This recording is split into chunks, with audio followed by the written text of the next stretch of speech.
Transphobia is a sin, and so Christians like Marjorie Taylor Greene need to repent from the sin of transphobia. There is no way. There is no way we're reading the same book, man. I don't know what you're talking about.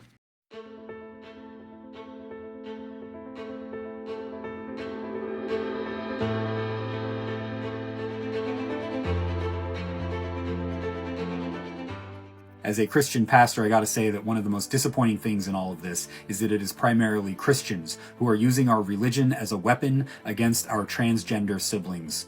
And as a follower of Christ, it is truly a disappointment to me that you display the pride flag on your collar over the purity of white, which is supposed to represent God, clearly demonstrating that gay pride is actually more important to you than serving God.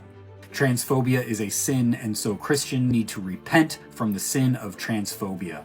Marjorie Taylor Greene put up a sign making a simple truth known that up until 15 minutes ago the entire world knew. There are only two genders. It is so simple, in fact, that it's literally in the very first book of the very first chapter of the Bible. So it's no wonder that progressives want to change it. If they can get away with violating God's design, you can get away with anything. Our transgender siblings are created in the very image of God, just as they are and just as they are becoming. No, you were right the first time. It's just as they are, not as they're becoming. No matter what lies you tell yourself or what lies others tell you, you are still what you were when you were born. Jesus himself knew that humans do not always fit into binary gender categories, and they transform themselves because of it. In Matthew chapter 19, Jesus says that there are people who make themselves into eunuchs for the sake of the kingdom of heaven. Now this is interesting, because I have stated before, eunuchs are not transgender people. Eunuchs are individuals that have been castrated, voluntarily or otherwise. Being a eunuch was not in any way interchangeable with being transgender. This is a fallacy presented by workers of iniquity to make it seem as though Jesus was affirming of men pretending to be women. He was not.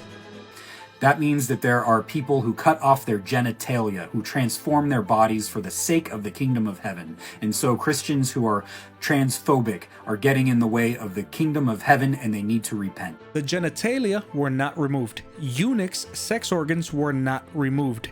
It was the testicular portion of the male organ which was removed. Not to mention that, once again, this was not done in order for men to try to become women.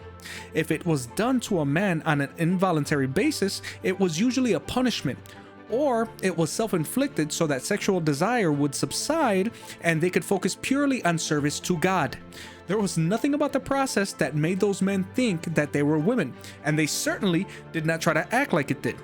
The only one that needs to repent here is you, my friend. The insinuation of Christians being transphobic because we're not allowing this nonsense to be taught to our children and inserted into every facet of entertainment and education is insane. Not allowing you to teach ideals to our children that are clearly detestable to God is literally what we should be doing, and it isn't gonna stop. But I guess that's why you're on TikTok crying about it, because you're losing, and you know you are.